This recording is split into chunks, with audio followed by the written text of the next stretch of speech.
Subscribe कीजिए Vicky cricket channel को और बेल आइकन को दबाएं। क्रिकेट से जुड़ी हर जानकारी सबसे पहले पाएं। नमस्कार दोस्तों, आप देखना शुरू कर चुके हैं Vicky cricket. So we have with us Mithali Raj, captain of. First question is from Purnima Malhotra from Crickbuzz. She asks, tell us about the life in a bubble and challenges associated with it, if at all, or if you think this extended quarantine has in fact given the teams and teammates more time together than what would have been in normal circumstances. Well, I think quarantine period is tough. It is challenging because you're confined to your rooms, and there's still no interaction with your teammates. But BioBubble does give us the space where we can interact with your teammates and support staff. And overall, I think it is something very new, and anything new is challenging. But it is what it is, and if it is required to have matches, then as players, we are ready to accept the new norm of being in the quarantine period and in the bio bubble. As players, yes, there are certain things that we have come up with a little innovative of keeping ourselves, training during the quarantine period, and even in the bio bubble, we do have time slots for training sessions, and it does help in some ways to keep yourself fit mentally and physically. Second question is from Snehal Pradhan from Midday. She wants to know, you were a part of the Women's T20 World Cup final as one of the legends of the game honored by ICC. It was an unprecedented event despite the unfortunate loss. How did you reflect on what that event meant for the future of women's cricket in India?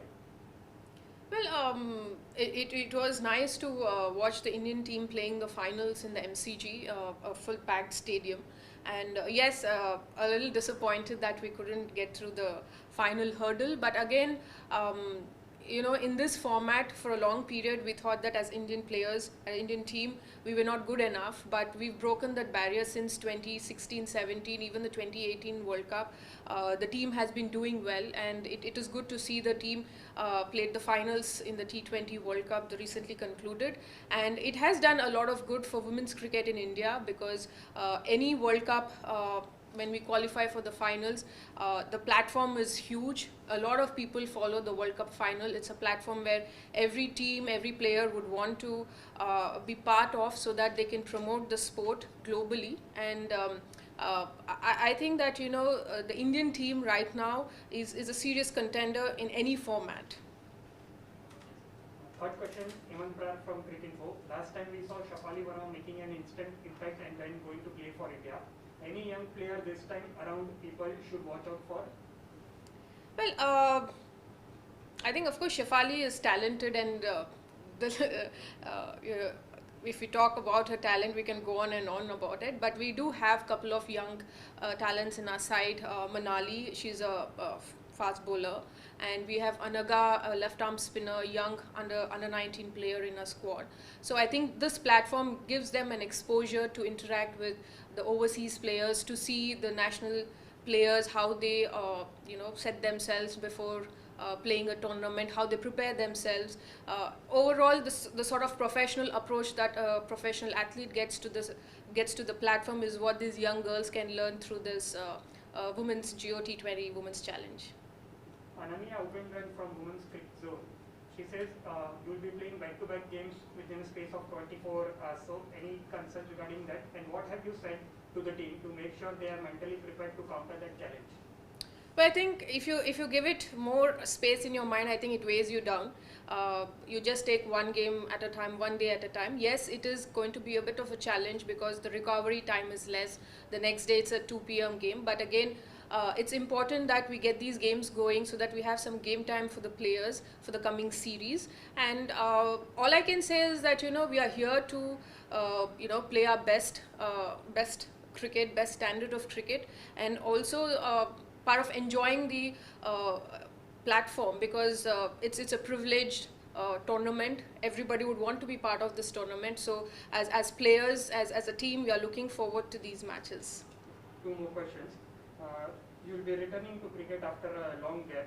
So how have you prepared individually and also as a team? Well, as a team, of course, we did have a week of training session here before the start of the tournament. So that's about the time that we got as a team to interact and get our training sessions going. As individually, I think as soon as the lockdown was lifted, I did spend a lot of time in my training sessions in terms of fitness as well as my batting skill, and I'm definitely looking forward for the matches, because then I'll be able to gauge whether whatever a little bit of changes that I've done in terms of my batting, whether it helps me or not for my future one-day format innings. Final question.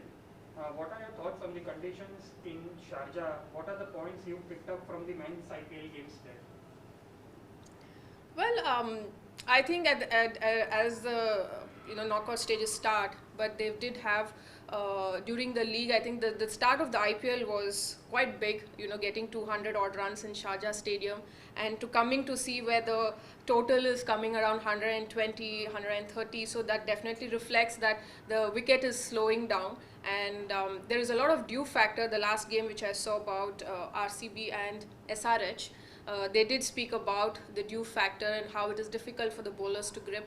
But again, it is all an experienced, seasoned players will find a way out. But the inexperienced players, for them it's an exposure how to deal with these variables or factors during the match, and how they can take help from the senior players and probably prepare themselves for these matches. Thank you so much. Thank you. Yeah. I think he's covered pretty much everything. There's obvious impression over the last many years of more aggressive cricket or a more aggressive approach by your team members or all the cricketers coming up. Is that a conscious kind of attitude, or is it something that it's grown over the years? But I think the format itself demands it, that you need to express yourself, and it's a short format, so everything is like you're on a fast track. So naturally the body language, the attitude, everything sort of becomes a little more aggressive, and it is good because when we started the T20 format, naturally this leaks into the one-day format, where we've seen that it has actually helped the women's sport from, say, scoring 150, 200 totals to 300 totals in the World Cup, and that definitely has benefited the way people perceive the women's standard. Also, you kind of lightly mentioned about the gap in before playing competitive cricket. There's been quite a bit of gap for everybody, not just you guys. Competitive cricket coming back after a while. What's the biggest challenge in that regard that you will face when you play your first match?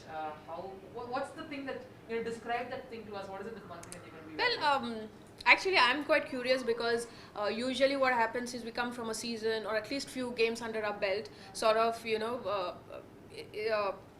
girls who find rhythm already have some runs under them, some wickets under them, or the ones who are searching for a form. I have already worked on it, but now here all of us are coming in with a clean slate. Absolutely no. Unfortunately, we don't have any games. So it's something that I'm looking forward to, how this can, how the players react to it. Like, are we prepared, or it takes time, because I've seen that in the men's game, that in at least the couple of games, all the players have taken time to get used to it. Unfortunately, we don't have that sort, because it's just 2-3 games before the finals. But again, as much as you're curious, even I'm curious to see how it works out. Yeah. दोस्तों, अगर आपको ये मेरा video पसंद आया हो तो मुझे सपोर्ट करने के लिए मेरे चैनल को सब्सक्राइब करिए, वीडियो को लाइक करिए और अपने क्रिकेट प्रेमी दोस्तों को इस वीडियो को शेयर कीजिए। धन्यवाद।